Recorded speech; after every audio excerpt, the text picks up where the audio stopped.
எங்கள் சேனலுக்கு நல்வரவு. இப்படிப்பட்ட தனித்துவமான மற்றும் சுவாரஸ்யமான கதைகளை தொடர்ந்து தெரிந்து கொள்ள எங்கள் சேனலை மறக்காமல் சப்ஸ்கிரைப் செய்து வையுங்கள். நான் ஆராதனா என் கதையை சொல்ல ஆரம்பிக்கிறேன். சில வருடங்களுக்கு முன்பு என் கணவரை சந்திப்பதற்காக நான் டெல்லிக்கு பேருந்தில் பயணம் மேற்கொண்டிருந்தேன். அது ஒரு குளிர்கால மாலை. பேருந்தில் ஏறியதும் ஜன்னல் ஓரமாக இருந்த அமர்ந்தேன். சிறிது நேரத்தில் ஒரு இளைஞர் என் பக்கத்து இருக்கையில் வந்து அமர்ந்தார். அவர் பெயர் கௌதம் என்று பிறகு தெரிந்து கொண்டேன். இரவு நெருங்க நெருங்க குளிர் அதிகரித்தது. நான் ஒரு ஒல்லியான ஸ்வெட்டர் மட்டுமே அணிந்திருந்தேன். போர்வை எடுக்க மறந்துவிட்டேன். இரவு 10 மணி அளவில் பேருந்தின் விளக்குகள் அணைக்கப்பட்டன. குளிரில் என் உடல் நடுங்கியது. அப்போது என் பக்கத்தில் இருந்த கௌதம் தன்னிடமிருந்த சால்வையை எடுத்து எனக்கு முன் வைத்தார். நான் முதலில் மறுத்தேன். ஏனெனில் அவருக்கும் குளிர் கட்டாயம் இருக்கும் என்று நினைத்தேன். ஆனால் அவர் பிடிவாதமாக இருந்தார். உங்களுக்கு உடல்நிலை சரியில்லாமல் போகும், தயவு செய்து இதை போர்த்திக் கொள்ளுங்கள் என்றார். அவரது பண்பு எனக்கு மிகவும் பிடித்திருந்தது. சால்வையை போர்த்திக் கொண்ட பிறகு சற்று நிம்மதியாக இருந்தது. நாங்கள் இருவரும் சிறிது நேரம் அமைதியாக இருந்தோம். பிறகு அவர் தன்னை அறிமுகப்படுத்திக் கொண்டார். நான் கௌதம், டெல்லியில் ஒரு பொறியாளராக பணிபுரிகிறேன். நீங்கள் மும்பைக்கு செல்கிறீர்களா என்று கேட்டார். நானும் ஆமாம் என்றேன். என் பெயர் ஆராதனா என்று சொன்னேன். நான் பார்ப்பதற்கு அழகாக இருப்பதாக பலரும் கூறுவார்கள். ஆனால் என் சொந்த கணவரோ என்னிடம் அன்பாக நடந்து கொள்வதே இல்லை. எங்களுக்குள் எப்போதும் ஒரு இடைவெளி இருந்தது. அவர் டெல்லிக்கு இடமாற்றமான பிறகு அவர் என்னை ஒருபோதும் அழைத்துச் செல்லவில்லை. முதலில் வாரத்தில் ஒருமுறை போன் பேசினார். பிறகு மாதத்திற்கு ஒருமுறை, இப்போதோ 6 மாதத்திற்கு ஒருமுறை கூட பேசுவதில்லை. இந்த நிலையில் நான் தனியாக மும்பையில் காலத்தை ஓட்டிக் கொண்டிருந்தேன். இந்த பயணத்தின் போது என் மனதில் என் கணவர் மீதான கோபமும் ஏமாற்றமும் நிறைந்திருந்தது. கௌதமிடம் பேசிக் கொண்டிருக்கும்போதே என் கண்ணீர் வழிந்தது. என்ன ஆயிற்று என்று அவர் அன்பாக கேட்டார். நான் எதுவும் பேசவில்லை. நான் என் கணவரை சந்திக்க டெல்லி செல்கிறேன் என்று மட்டும் சொன்னேன். ஆனால் உண்மையில் நான் ஒரு பெரிய அதிர்ச்சியை எதிர்கொள்ளப் போகிறேன் என்பது எனக்கு தெரியாது. இந்த பயணம் என் வாழ்க்கையின் ஒரு திருப்பு முனையாக இருக்கும் என்பதே அப்போது நான் உணரவில்லை. இரவு ஆழமானது. பேருந்து வேகமாக சென்று கொண்டிருந்தது. கௌதமின் அருகாமை எனக்கு ஒருவித பாதுகாப்பை அளித்தது. நான் என் கதையை சுருக்கமாக சொன்னேன். அவர் கவனமாக கேட்டார். எல்லாம் சரியாகிவிடும் என்று என்னை உற்சாகப்படுத்தினார். அந்த ஒற்றை வாக்கியம் என் இதயத்தை தொட்டது. பல வருடங்களாக என் கணவரிடமிருந்து நான் எதிர்பார்த்த சிறிய ஆறுதலையும் இந்த அந்நியன் தந்தான். பேருந்து நின்று டீக்கடையில் இறங்கியபோது நாங்கள் இருவரும் சேர்ந்து சூடான டீ குடித்தோம். அந்த நேரத்தில் நான் என்னை மறந்துவிட்டு சற்று மகிழ்ச்சியாக இருந்தேன். நாங்கள் பேருந்துக்கு திரும்பி ஏறினோம். மீண்டும் அந்த குளிர் சூழல். கௌதம் சொன்னார், நாம் இருவரும் சேர்ந்து இந்த சால்வையை போர்த்திக் கொள்வோமா? அப்போது இருவருக்கும் கொஞ்சம் குளிர் குறையும். நான் சற்று தயங்கினேன். ஆனால் குளிரின் கொடுமையை தாழ முடியாமல் சரி என்றேன். நாங்கள் இருவரும் ஒரே சால்வையை பகிர்ந்து கொண்டோம். எங்களுக்குள் ஒரு விசித்திரமான நெருக்கம் உருவானது. அது ஒரு அந்நியனுடனான பயணமாக இருந்தாலும் நான் ஒரு கணத்திற்கு பாதுகாப்பாக உணர்ந்தேன். இத்தனை நாட்களாக என் மனைவியாக எனக்கான மரியாதையை என் கணவர் கொடுக்கவில்லை. ஆனால் இந்த அந்நியர் எனக்கு ஒரு மனிதாபிமானத்தை கொடுத்திருந்தார். பேருந்து மும்பையை நெருங்கிக் கொண்டிருந்தது. எனக்கு தூக்கம் வந்தது. கிருதம் என் தலையை சற்று சாய்த்து அவர் தோளில் சாய்ந்து கொள்ள செய்கை செய்தார். நான் முதலில் மறுத்தேன். ஆனால் அவர் வற்புறுத்தவில்லை. மெதுவாக என் கண்கள் மூடின. பேருந்தில் தொடங்கிய இந்த சாதாரண பயணம் என் வாழ்க்கையையே மாற்றி அமைக்கும் என்பதை நான் அப்போது உணரவில்லை. ஆனால் டெல்லியில் எனக்காக காத்திருந்த உண்மை என்ன? அதிர்ச்சியா? இல்லை வேறு ஏதாவதா? அடுத்த பகுதியில் கேளுங்கள். காலை 7 மணி அளவில் பேருந்து டெல்லி எல்லையை நெருங்கியது. கௌதம் மெதுவாக என்னை எழுப்பினார். ஆராதனா, டெல்லி வந்துவிட்டது என்றார். என் கண்கள் திறந்தன. பயணத்தின் சோர்வும் என் மனதில் இருந்த பதட்டமும் ஒரு சேர இருந்தன. கௌதமுக்கு நன்றி சொல்லி விடைபெற்றேன். உங்கள் பயணம் வெற்றிகரமாக இருக்கட்டும். உங்களைப் பற்றிய நல்ல செய்திகளை எதிர்பார்க்கிறேன் என்று கூறி அவர் தனது வழியே சென்றார். நான் பேருந்து நிலையத்தில் இறங்கினேன். என் கணவர் சஞ்சய் டெல்லியில் உள்ள ஒரு தனியார் நிறுவனத்தில் மேலாளராக பணிபுரிந்தார். கடந்த 3 வருடங்களாக அவர் தனியாக இருப்பதாக சொல்லிவிட்டு அடிக்கடி வர முடியாது என்ற காரணத்தை கூறி வந்தார். நான் அவருக்கு பலமுறை போன் செய்தேன். ஆனால் அவர் பதிலளிப்பது மிகவும் அரிதாக இருந்தது. எங்கள் திருமணம் நடந்து 5 வருடங்கள் ஆகின்றன. ஆரம்பத்தில் எல்லாம் நன்றாக இருந்தது. சஞ்சய் மிகவும் அன்பாக நடந்து கொண்டார். ஆனால் அவருக்கு டெல்லிக்கு இடமாற்றமான பிறகு அவரது நடத்தை மாறத் தொடங்கியது. முதலில் சிறிய வாக்குவாதங்கள், பிறகு அலட்சியம், இப்போது மொத்தமாக புறக்கணிப்பு. என் சகோதரி பிரீத்தி, ஆராதனா, நீ டெல்லிக்கு போய் நேரில் பேசு, ஒருவேளை அவருக்கு வேறு யாராவது இருக்கலாம் என்று சந்தேகம் தெரிவித்தால் அதை நான் அப்போது நம்ப மறுத்தேன். ஆனால் என் மாமா வீட்டிலிருந்து எனக்கு தகவல் வந்தது. ஆராதனா, உன் கணவர் டெல்லியில் ஒரு பெண்ணுடன் வசிப்பதாக செய்தி வந்துள்ளது. அவர்களுக்கு ஒரு குழந்தை கூட பிறந்துவிட்டதாக சொல்கிறார்கள் என்றார். இது கேட்டதும் என் உலகமே சுழன்றது. என்னால் நம்ப முடியவில்லை.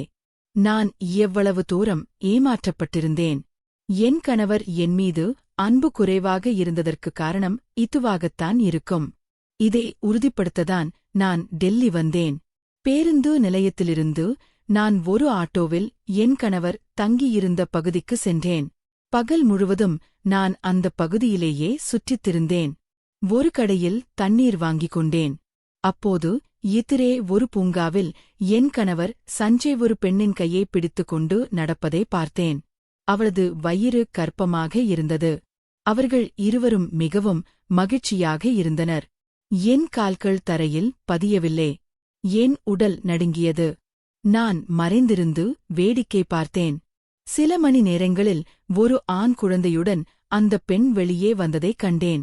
சஞ்சய் அந்த குழந்தையை தூக்கி முத்தமிட்டார். இது போதும். எனக்கு இனி எந்த சந்தேகமும் இல்லை. என்னிடம் அவர் ஏன் இப்படி செய்தார்? நான் அவருக்கு எந்த குறைவும் செய்யவில்லையே. இவ்வளவு வருடங்கள் நான் அவருக்காக காத்திருந்தேன். என் வாழ்க்கையின் இனிமையான நாட்களை தனிமையில் கழித்தேன். நான் நேரில் சென்று அவரை கேட்கவில்லை. ஏனென்றால் அது எந்த பயனும் தராது என்பதை நான் அறிவேன்.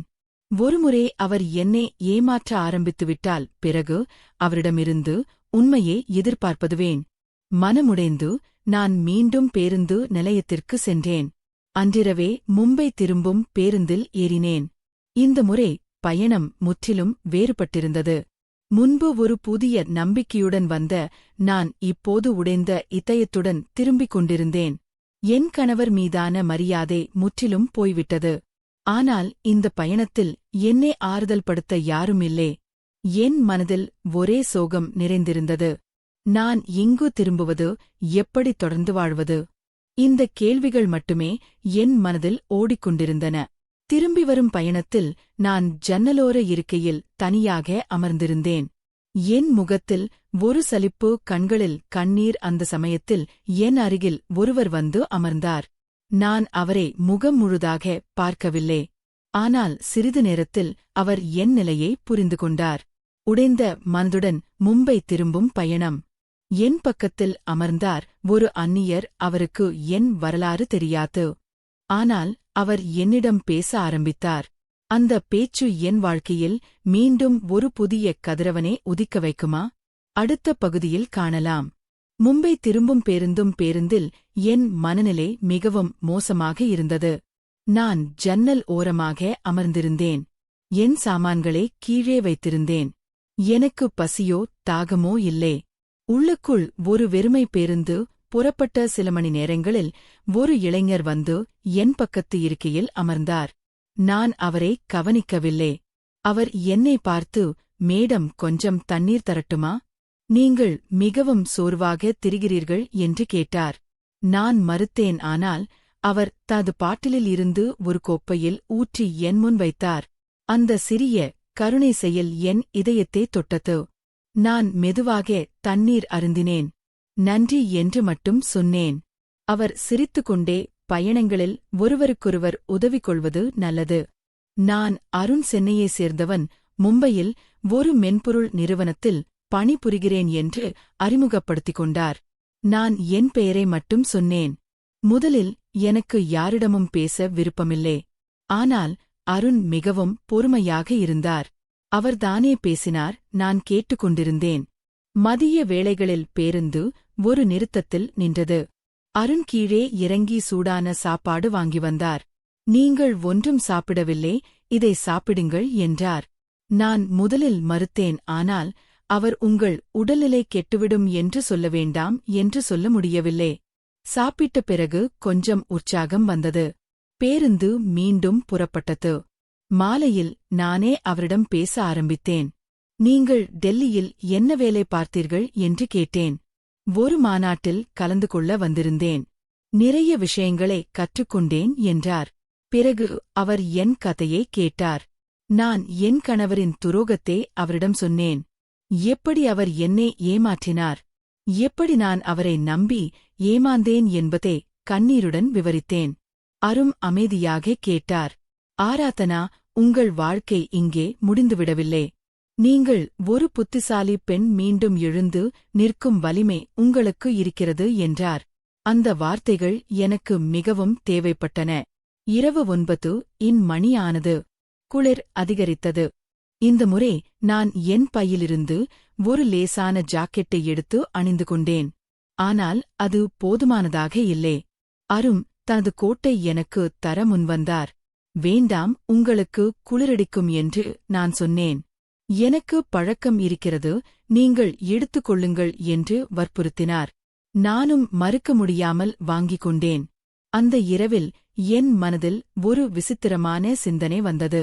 இவ்வளவு நாள் என் கணவரிடம் எதிர்பார்த்த அன்பையும் கருணையையும் இந்த அந்நியனிடமிருந்து நான் பெற்றுக் கொண்டிருக்கிறேனே. சமூகத்தில் எத்தனையோ மனிதர்கள் இருக்கிறார்கள். அவர்களை நாம் சரியாக புரிந்து கொள்ளவில்லை. பேருந்து மும்பையை நெருங்கிக் கொண்டிருந்தது. அருண் தூங்கிக் கொண்டிருந்தார். நான் அவர் முகத்தை பார்த்தேன். அவர் மிகவும் அழகாக இருந்தார். ஆனால் அதைவிட முக்கியமாக அவரது மனது மிகவும் அழகாக இருந்தது. பேருந்து மும்பை மத்திய பேருந்து நிலையத்தை அடைந்தபோது காலை 4 மணி. நாங்கள் இருவரும் இறங்கினோம். நீங்கள் எப்படி வீட்டிற்கு செல்வீர்கள் என்று அருண் கேட்டார். ஆட்டோ பிடித்துக் கொள்கிறேன் என்றேன். ஆனால் அந்த நேரத்தில் ஆட்டோ கிடைக்க மிகவும் கடினமாக இருந்தது. அருணுடன் தாதர் நிறுத்தத்தில் இறங்கினோம். ஆட்டோ கிடைக்காத நேரம் அவர் என்னை தனது வீட்டிற்கு வருமாறு அழைத்தார். ஒரு அந்நியரின் வீட்டிற்கு நான் போகலாமா? என் மனம் தயங்கியது. ஆனால் அவரது நடத்தை மீது எனக்கு நம்பிக்கை வந்தது. அந்த நம்பிக்கை என்னை எங்கு கொண்டு சேர்க்கும் அடுத்த பகுதியில் பார்க்கலாம். அருணின் அழைப்பை நான் முதலில் மறுத்தேன். இல்லை, நான் இங்கேயே ஆட்டோவை பார்த்துக் கொள்கிறேன். நீங்கள் போகலாம் என்றேன். ஆனால் அவர் இந்த நேரத்தில் இந்த இடத்தில் ஒரு பெண் தனியாக நிற்பது பாதுகாப்பானது அல்ல. எனது வீடு அருகில்தான் இருக்கிறது. வாருங்கள், நாளை காலை நீங்கள் சென்று கொள்ளலாம் என்று வற்புறுத்தினார். குளிரும் சோர்வும் என்னை அவரது வார்த்தைகளை ஏற்க வைத்தன. சரி, 1 மணி நேரம் மட்டும் என்றேன். நாங்கள் அவரது வீட்டிற்கு நடந்தோம். அது ஒரு அமைதியான காலனியில் 2 அறைகள் கொண்ட சிறிய ஆனால் சுத்தமான வீடு. உள்ளே நுழைந்ததும், இது என் தற்காலிக வசிப்பிடம். நான் பெரும்பாலும் சென்னையில்தான் இருப்பேன் என்றார். வீட்டில் சுவரில் சில குடும்ப புகைப்படங்கள் இருந்தன. அவருடைய அம்மா, அப்பா, ஒரு சகோதரி. சாப்பிட ஏதாவது செய்யட்டுமா என்று கேட்டார். நான் வேண்டாம் என்று சொல்லிவிட்டு, நீங்கள் படுக்கையில் தூங்குங்கள், நான் இந்த சோபாவில் படுத்துக்கொள்கிறேன் என்றேன். அது முடியாது. நீங்கள் விருந்தாளி, நீங்கள் படுக்கையில் படுங்கள், நான் சோபாவில் படுத்துக்கொள்கிறேன் என்று அவர் பிடிவாதமாக இருந்தார். என்னால் மறுக்க முடியவில்லை. அந்த இரவு நான் படுக்கையில் படுத்து உச்சவரம்பை விரித்து பார்த்தேன். என் மனதில் என் கணவரின் துரோகமும் இந்த அருணின் நற்குணமும் மாறி மாறி வந்தன. என் வாழ்க்கையில் இதுவரை நான் ஒரு முட்டாளாக இருந்தேனா? நான் யாரையும் சரியாக புரிந்து கொள்ளவில்லையா? இந்த கேள்விகள் மனதை அரித்தன. மறுநாள் காலை 8 மணிக்கு என் கண் விழித்தது. வீட்டில் அருண் இல்லை. டேபிளில் ஒரு குறிப்பு இருந்தது. ஆராதனா, நான் அலுவலகத்திற்கு போய்விட்டேன். காலை உணவு டேபிளில் இருக்கிறது. குளியலறையில் புதிய டூத்பிரஷும் டவலும் வைத்துள்ளேன். நீங்கள் வசதியாக இருந்து பிறகு செல்லலாம். அருண் அவரது கவனிப்பு என்னை வியப்பில் ஆழ்த்தியது. நான் குளித்து காலை உணவை சாப்பிட்டேன். பிறகு அவருக்கு ஒரு நன்றி செய்தி அனுப்பினேன். அருண், உங்கள் உதவிக்கு மிகவும் நன்றி. நான் வீட்டிற்கு செல்கிறேன். உங்களை மீண்டும் சந்திப்பேன் என்று எழுதினேன். சில நாட்கள் கழித்து அவரிடமிருந்து ஒரு அழைப்பு வந்தது. ஆராதனா, எப்படி இருக்கிறீர்கள்? உங்களை சந்திக்கலாமா என்று கேட்டார். நான் சம்மதித்தேன். நாங்கள் கோலாபா கடற்கரையில் சந்தித்தோம். மானே வேலை அலைகளின் சத்தம், குளிர்ந்த காற்று. அருண் ஒரு புதிய மனிதராக இருந்தார். அவர் என் மகிழ்ச்சியை மட்டும் பார்க்கவில்லை, என் கண்ணீரையும் ஏற்றுக்கொண்டார். நாங்கள் மணிக்கணக்கில் பேசினோம். அவர் தனது இளமை, அவரது கனவுகள், அவரது தோல்விகள் அனைத்தையும் என்னுடன் பகிர்ந்து கொண்டார். சிறிது நேரத்தில் நானும் என் வாழ்க்கையை பற்றி பேசினேன். என் கணவரிடம் நான் எதிர்பார்த்த அன்பு என்னை எப்படி நாளுக்கு நாள் உடைத்தது என்பதை விவரித்தேன். இப்போது நான் ஒரு முடிவுக்கு வந்துவிட்டேன். அவரிடம் விவாகரத்து கேட்க வேண்டும் என்று முடிவு செய்துவிட்டேன். நான் இனி ஒரு பொய்யான உறவில் வாழ விரும்பவில்லை என்றேன். அருண் என் கரத்தை பிடித்தார். நீங்கள் மிகவும் தைரியமானவர் ஆராதனா, உங்களுக்கு ஒரு நல்ல வாழ்க்கை கிடைக்க வேண்டும் என்றார். அந்த தொடுதல் என் உடல் முழுவதும் ஒரு புது உணர்வை ஏற்படுத்தியது. என் கணவரிடமிருந்து நான் பெறாத அந்த சொந்தத்தை நான் இங்கே பெறுகிறேனோ? பல நாட்களாக நான் மறைத்து வைத்திருந்த என் உணர்வுகளை நான் வெளிப்படுத்த ஆரம்பித்தேன். ஆனால் அருண் எப்படிப்பட்டவர்? அவர் மீது எனக்கு நம்பிக்கை ஏற்பட்டது. அன்று மாலை விடைபெறும்போது, நாளை மீண்டும் சந்திக்கலாமா என்று நான் தயங்கியே கேட்டேன். நிச்சயமாக என்றார். அந்த ஒரு வார்த்தையே போதுமானதாக இருந்தது. அருண் மீது ஏற்பட்ட நம்பிக்கை என்னை ஒரு புதிய திசையில் அழைத்துச் சென்றது. நான் என் கணவருக்கு விவாகரத்து கடிதம் அனுப்ப முடிவு செய்தேன். ஆனால் அருண் என்னை காதலிக்கிறாரா? அவருக்கும் என்னை திருமணம் செய்து கொள்ள மனம் இருக்கிறதா? அடுத்த பகுதியில் அந்த சந்திப்பின் உண்மையை அறிவோம். சில வாரங்கள் சென்றன. நானும் அருணும் அடிக்கடி சந்தித்தோம். எங்கள் உறவு நாளுக்கு நாள் ஆழமடைந்தது. அவர் என்னை கவர்ச்சிகரமானர் என்றும் புத்திசாலி என்றும் பாராட்டுவார். ஒருநாள் நான் என் கணவருக்கு விவாகரத்து கடிதம் அனுப்பிய செய்தியை அவரிடம் சொன்னேன். சரியான முடிவு, இனி நீங்கள் ஒரு பொது வாழ்க்கையைத் தொடங்கலாம் என்று அவர் வாழ்த்தினார். ஆனால் அப்போதும் எங்கள் உறவு நட்பாகவே இருந்தது. ஒருநாள் மாலை அவர் என்னை தனது வீட்டிற்கு இரவு உணவிற்கு அழைத்தார். நான் சம்மதித்தேன். நான் அவருக்காக ஒரு வீட்டில் தயாரித்த சிறப்பு சாதம் செய்து கொண்டு சென்றேன். அவர் வீட்டில் இசை மெதுவாக ஒலித்துக் கொண்டிருந்தது. சாப்பிட்ட பிறகு பால்கனியில் நின்று நகரத்தின் விளக்குகளை பார்த்துக் கொண்டிருந்தோம். அப்போது அவர் திடீரென்று என் கையை பிடித்தார். ஆராதனா, நான் உங்களிடம் ஒரு முக்கியமான விஷயம் சொல்ல வேண்டும் என்று ஆரம்பித்தார். என் இதயம் படபடத்தது. நான் உங்களை ரொம்ப நாட்களாக விரும்புகிறேன். உங்கள் வலிமை, உங்கள் நேர்மை எல்லாமே என்னை ஈர்த்தன. நீங்கள் என்னுடைய வாழ்க்கையில் வந்த பிறகு நான் எப்படி மாறிவிட்டேன் என்பது எனக்கே தெரியும். ஆனால் எனக்கு ஒரு பெரிய குற்ற உணர்வு இருக்கிறது என்றார். நான் ஆச்சரியப்பட்டேன். என்ன குற்ற உணர்வு என்று கேட்டேன். நான் ஏற்கனவே ஒருமுறை திருமணமானவன். என் மனைவி என்னை விட்டு வேறொருவருடன் சென்றுவிட்டாள். எனக்கு ஒரு மகள் இருக்கிறாள். அவள் என் தாயிடம் சென்னையில் வசிக்கிறாள். நான் உண்மையே உங்களிடம் மறைத்தது தவறு என்றார். அதிர்ச்சி அடைந்தேன். ஆனால் பிறகு நினைத்தேன், அவர் ஏன் மறைத்தார்? அவர் என்னை இழக்க பயந்தார் போலும். அருண், உங்கள் கடந்த காலத்திற்காக நான் உங்களை தீர்ப்பளிக்க மாட்டேன். நீங்கள் என்னிடம் நேர்மையாக இருப்பதே போதும். ஆனால் நான் உங்கள் மகளை ஏற்றுக்கொள்வேனா? உங்களுடன் ஒரு புது குடும்பத்தை ஆரம்பிக்க முடியுமா என்று நான் சிந்திக்க நேரம் வேண்டும் என்றேன். அவர் சிரித்துக்கொண்டே, நிச்சயமாக உங்களுக்கு நேரம் கொடுக்கிறேன். ஆனால் ஒன்று மறந்து விடாதீர்கள். நான் உங்களை மிகவும் நேசிக்கிறேன் என்றார். அந்த இரவில் நான் மிகவும் யோசித்தேன். ஒருபுறம் என் மீது நம்பிக்கை வைத்த ஒரு நல்ல மனிதர், மறுபுறம் அவரது கடந்த காலம். ஆனால் உண்மையில் என் கணவரும் ஒரு கடந்த காலத்தை விட்டுத்தான் வந்தார். ஆனால் அருண் குறைந்தது உண்மையே சொன்னார். அவர் மறைத்து வைக்கவில்லை. ஒரு வாரம் கழித்து நான் அவரை சந்தித்தேன்.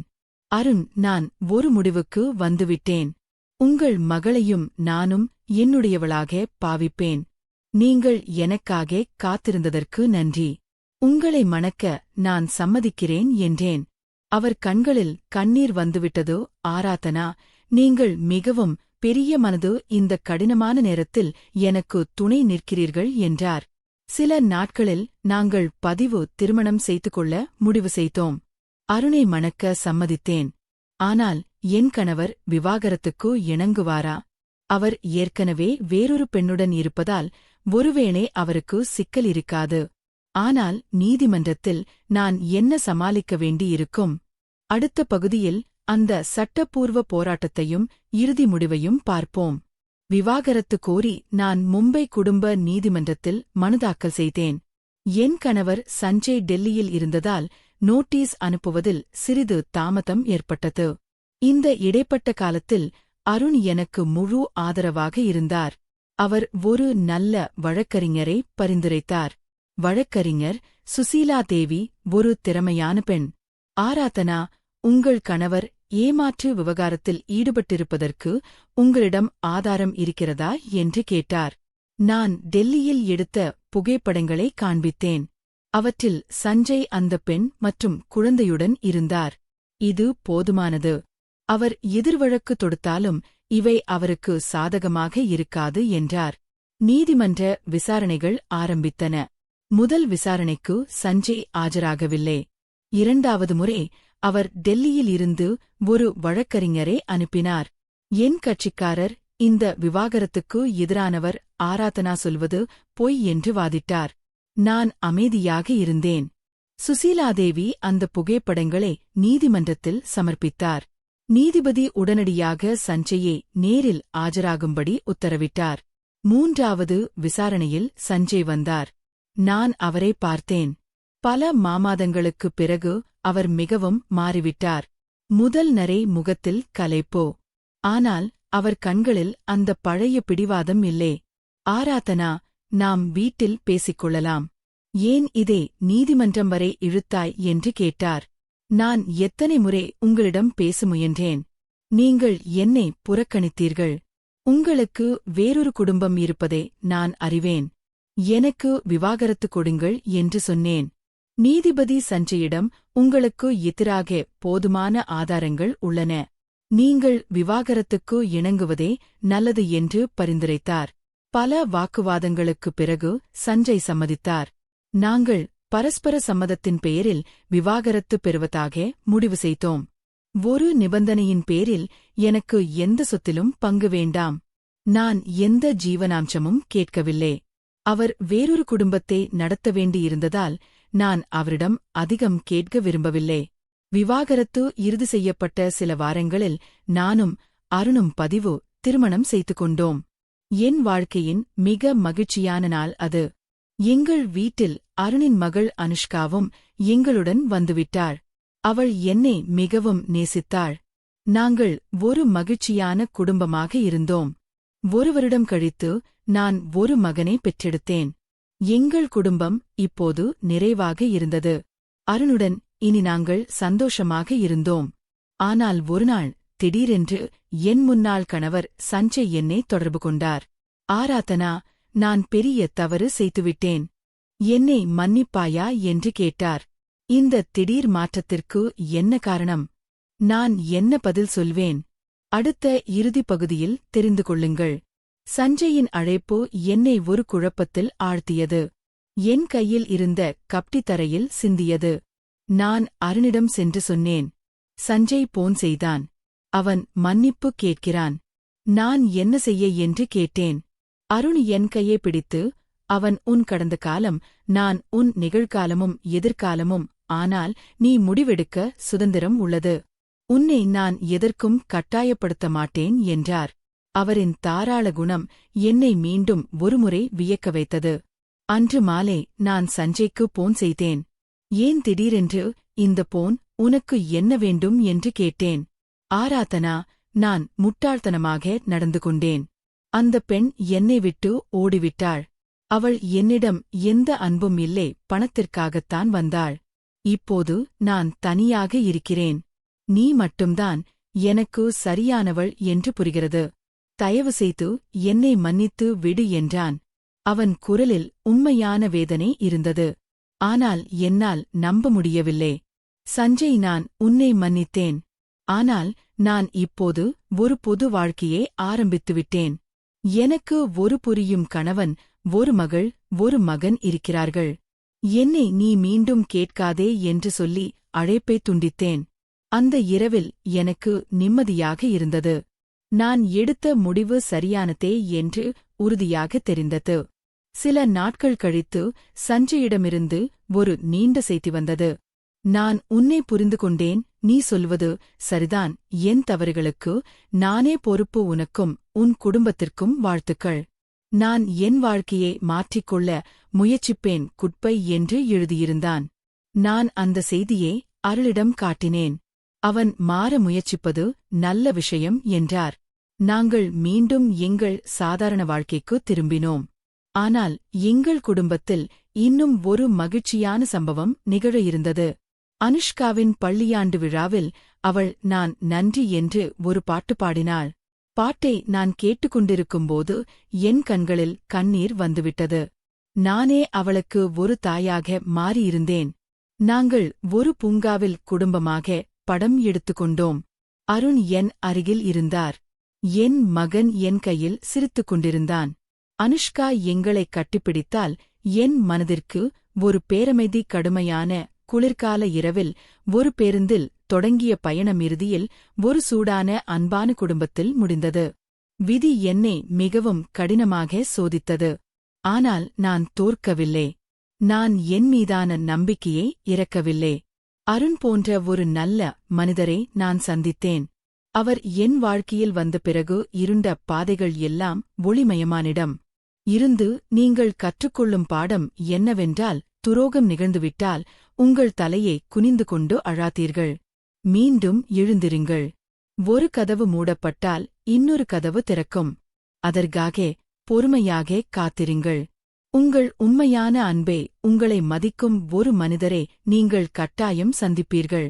இப்படி ஒரு சுவாரஸ்யமான கதை உங்களுக்கு பிடித்திருந்தால் தயவுசெய்து எங்கள் சேனலை சப்ஸ்கிரைப் செய்ய மறக்காதீர்கள். மேலும் இப்படிப்பட்ட உண்மை சம்பவங்களை அடிப்படையாக கொண்ட கதைகளுக்கு உங்கள் கருத்துக்களை கீழே உள்ள கமெண்ட் பிரிவில் பகிர்ந்து கொள்ளுங்கள். நன்றி. உங்கள் வாட்சிங்கிற்கும் ஆதரவிற்கும் மிக்க நன்றி.